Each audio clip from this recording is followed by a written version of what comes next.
Oke, baik. Pak Gatot, bagaimana terkait dengan Karl Marx ini? Ini sering dibahas oleh Pak Gatot ini. Apakah dia terilhami dari bukunya Calvin dan Luther ini? Silakan. Ya, sebelum ke Karl Marx ya, saya ingin menyoroti dulu. Ada sebenarnya upaya mereka karena sudah apa Eropa pada saat itu tuh jatuh ke dalam sebagian orang masuk ke dalam apa ateis begitu ya, sudah mempertanyakan tentang ketuhanan. Nah, sebenarnya ada upaya yang ingin mereka lakukan itu berusaha menjelaskan kembali ketuhanan secara logis. Nah, kita harus tahu ya bahwa orang-orang ateis, orang-orang yang tidak percaya kepada Tuhan gitu ya atau anti kepada agama begitu, itu biasanya lebih mengedepankan logika. Nah, upaya yang mereka lakukan itu salah satunya saya pernah jelaskan yaitu Hegel gitu ya. Nah, Hegel ini mencoba gitu ya untuk mengembalikan orang-orang yang sudah terlanjur gitu ya meninggalkan ketuhanan, yang meninggalkan agama gitu supaya bisa kembali lagi. Namun rupanya malah dari situ lahir ya 5 bentuk ateis gitu kan. Ada yang dari Feuerbach, Karl Marx, kemudian juga bahkan sampai Sigmund Freud dan seterusnya gitu ya. Nah, jadi seperti itu gitu. Apa? Ada upaya lah. Secara objektif saya nilai ada upaya dari mereka untuk mengembalikan gitu ya. Jadi memperkenalkan konsep ketuhanan lagi gitu secara lebih ke filsafat ya dari Hegel gitu ya dengan roh absolutnya. Nah, saya kok jadi terpikir bahwa roh absolut ini jangan-jangan apa yang dikemukakan oleh si Calvin begitu. Dengan manusia itu sebenarnya apa ya sudah seperti robot begitu. Maksudnya ada yang berkuasa atas dirinya itu adalah yang namanya roh absolut itu gitu. Nah, ketika ditanya di mana ada Tuhan, itu contohnya negara. Negara itu adalah bukti kedaulatan adanya Tuhan begitu. Nah, ini kan agak mirip seperti John Calvin ya, supaya mungkin narasi seperti ini tuh ya di zaman itu lebih mudah dipahami gitu. Tetapi akhirnya bukannya bisa apa kembali gitu ya supaya orang-orang percaya kepada Tuhan, malah justru ateis tuh jadi makin berkembang dan semakin berkembang gitu. Jadi ya perlu disadari lah bahwa awalnya dari mana? Dari gerakan reformasi Luther kan, ingin bebas gitu, menafsirkan Alkitab sebebas-bebasnya. Kamu punya Roh Kudus, tiap orang bisa jadi magisterium sendiri. Atas dasar apa? Kalian tuh punya Roh Kudus gitu loh. Gitu. Kalian bisa menafsirkan sendiri seenaknya kalian aja gitu. Akibatnya dari situ apa? Mengandunglah perpecahan-perpecahan, dogma atau apa? Sorry, nggak ada dogma mereka. Doktrin yang satu dengan doktrin yang lain saling bertubrukan gitu loh. Dari doktrin yang saling bertubrukan ini mengakibatkan ya gereja ini saya tidak setuju dengan pendapatnya Luther. Bikinlah gereja baru. Ya, gereja yang baru ini contoh si Calvinis ini ya. Saya tidak setuju lagi dengan gagasan Calvinis. Muncul lagi Arminian. Ya kan? Gitu loh. Bahkan yang lebih parah yang muncul adalah ternyata ateis menentang adanya Tuhan gitu loh. Karena ya udah saya kan tidak terpilih sebelum dunia dijadikan. Buat apa saya percaya sama Tuhan? Berbuat dosa aja sepuasnya. Hidup enak di dunia. Nah, itu yang sangat saya sedihkan gitu ya. Akibat dari apa? eh menentang yang namanya magisterium, dampaknya ternyata sampai segini hebatnya gitu loh. Bahkan Eropa terpecah-pecah kan pada saat itu. Ya, ada yang beragama, ada yang tidak beragama, yang beragama pun juga terpecah-pecah dari yang tadinya satu begitu kan. Itu. Jadi luar biasa ya. Dampaknya bisa kita rasakan sampai dengan saat ini. Terus yang kedua berkaitan tadi dengan doktrin Tritunggal juga tadi agak sempat sedikit disinggung. Saya pernah diskusi dengan seorang pendeta gitu ya, dan mengenai konsep Tritunggal dan konsep pilihan gitu atau predestinasi gitu. Ada satu hal yang menggelitik ke saya. Nah, ketika si pendeta ini mengatakan bahwa kita ini kan dipilih sebelum dunia dijadikan. Nah, saya mau tanya ke Pak Pendeta gitu ya. Apakah yang keluar dari Bapa itu adalah kita manusia ataukah Yesus gitu? Yang keluar dari Bapa, saya garis bawahi yang keluar dari Bapa itu pertanyaan saya. Maksudnya Allah Bapa ya, gitu. Yang keluar dari Allah Bapa itu siapa? Dan yang mencengangkan dia menjawab bahwa yang keluar dari Bapa adalah kita manusia. Saya jadi berpikir, apa jangan-jangan kita yang keluar dari Bapa ini kita setara sama Yesus?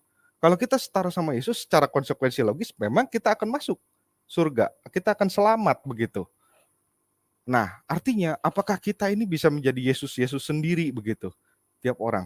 Jadi bukan konsep Tritunggal, tapi Heksatunggal, bertunggal-tunggal gitu loh. Bahkan kita semua ini adalah Tuhan atas diri kita masing-masing. Nah, inilah yang akhirnya diambil oleh ateis. Kamu kalau masih beragama, kata orang-orang ateis, kamu bukan jadi manusia sepenuhnya. Kamu masih diperbudak gitu loh. Nah, itulah akibat berbahayanya ketika misalnya Alkitab itu disalahpahami, disalahgunakan oleh orang-orang yang tidak bertanggung jawab hanya atas dasar ketidakpuasan gitu loh kepada gereja. Dan dampaknya seperti ini.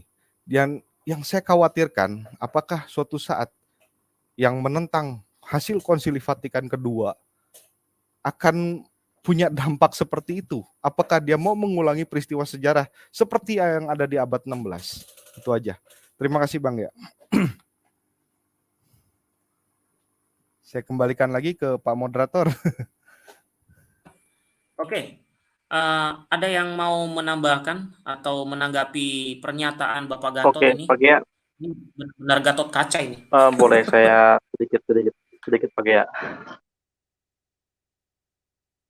Halo Pak Gia. Ya, silakan. Oke, selamat pagi Pak Gatot. Ini saya sebenarnya tertarik ya. Pagi. Kalau Hegel itu kan adalah seorang tokoh yang sangat disukai dan menjadi tokoh inspiratif dari Karl Marx ya. Nah, beberapa buku Karl Marx saya punya dan memang saya keminatan saya dulu adalah di filsafat. Jadi memang kalau misalkan kita lihat sebenarnya yang dikagumi oleh Karl Marx itu adalah cara berpikir. Ya. Cara berpikir yang bagaimana, yang terstruktur, ya kan, yang dimana setiap sesuatu itu punya tesis itu akan dilawan menjadi antitesis itu dilawan menjadi sintesis, ya kan. Kemudian maka dari itu, dari pernyataan Hegel itu maka muncullah kalimat yang keluar dari Karl Marx, agama adalah candu. Sebenarnya ada kalimat sebelumnya gitu kan, bahwa manusia itu pada zaman itu tertindas oleh pemerintahan, kemudian tertindas oleh orang-orang gereja yang mengatakan bahwa yang sana salah, yang sini benar. Kemudian maka keluarlah kata-kata seperti ini, kata Karl Marx. Orang-orang itu kalau lagi susah tuh larinya ke agama, orang yang lagi pusing tuh larinya ke agama, maka agama itu adalah candu. Dia tuh nggak bilang bahwa Karl Marx itu nggak pernah bilang kalau agama itu dalam tanda kutip ya cuma satu kalimat, agama itu candu, berarti agama itu salah. Enggak. Dia tuh hanya mengkritisi kehidupan masyarakat pada saat itu. Beragama. Iya. Karena memang benar bahwa Hitler pun di dalam bukunya The Die Mein Kampf, di dalam buku biografinya dia kan itu menjelaskan bahwa dia tuh sebenarnya mengambil tindakan membasmi Yahudi itu mengambil dari tulisan-tulisan dari Luther gitu loh. Itu memang jelas gitu loh. Sepakat kan Pak? Ya. Dalam bukunya di The Mein Kampf itu memang sangat jelas bahwa gereja Lutheran yang saat hidupnya Hitler itu tidak seperti yang diinginkan oleh Luther gitu loh. Akhirnya mereka orang-orang Jerman waktu itu yang dipimpin oleh Nazi, partai pada waktu itu ya pengen membuat gereja Protestan pada saat itu harus sesuai dengan ide dan tujuan daripada Luther. Beberapa pendeta-pendeta Luther tersebut bahkan tidak setuju dengan Hitler, ya hukumannya mati kalau nggak kaburan gitu. Betul. Dan itulah yang dipakai dan melegitimasi untuk membantai orang-orang Yahudi. Artinya apa? Memang ide daripada sola scriptura, sola fide, dan sola-sola yang lainnya itu banyak bisa disalahartikan karena mereka mengatakan bahwa kehidupan kita ini adalah sepenuhnya punya Roh Kudus, hanya saja tidak bisa dipanggil gitu katanya. Jadi agak geli gitu. Mungkin kalau saya contohnya manggil Roh Kudus, gak datang ke saya karena memang Roh Kudus salah alamat atau memang gimana gitu. Jadi memang kita bicara filsafat zaman dahulu itu serunya di situ gitu. Tulisan-tulisan pamungkasnya Luther itu bahkan dapat mempengaruhi seorang Hitler gitu loh. Luar biasa. Luar biasa memang, tapi luar biasa jadi dalam artian yang negatif ya, Pak David gitu. Jadi betul. Sangat disayangkannya ke situ gitu loh. Bahwa dengan gerakan yang dia pikir ini adalah gerakan yang baik, dan saya bertanya kok sama teman-teman yang Protestan bahwa sebenarnya apa yang diajarkan Luther itu belum selesai gitu. Nah, karena belum selesai itu makanya jadi juga memicu perpecahan-perpecahan selanjutnya gitu.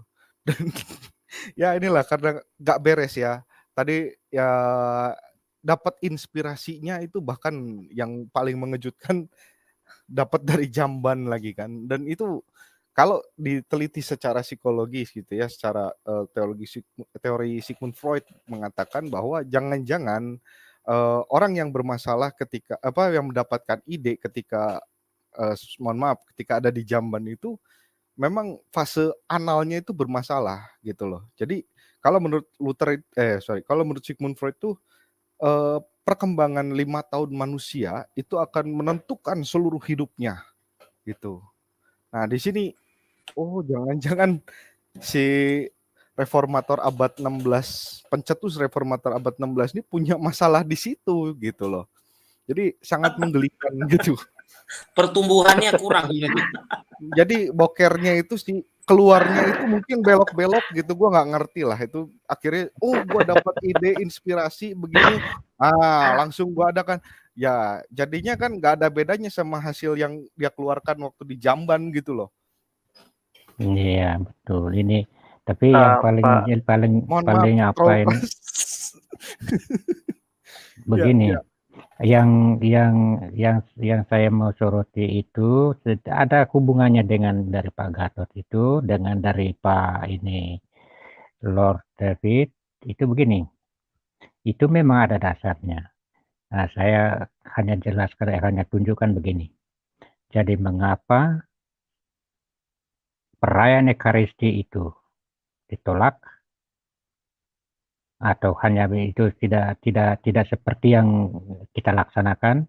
Kemudian mengapa Bunda Maria itu ditolak dan juga para kudus? Itu hasil dialog imajiner dan itu terjadi perdebatan sengit dengan the devil. Ini kalimatnya ada loh, ini ada karena saya punya itu tentang the fact about Luther, kemudian Luther statement itu yang kutip yang pada ajaran-ajaran muncul pada masa-masa itu, dia mulai dari tahun berapa 1500 berapa itu sampai dengan 1546 salah juga. Jadi seperti itu. Nah, kalau sehingga menyangkut dengan ini Karl Marx tadi, mengapa Rusia hancur, tetapi kita juga nanti akan kembali perenungan kepada secara agama ya. Tapi yang pertama begini.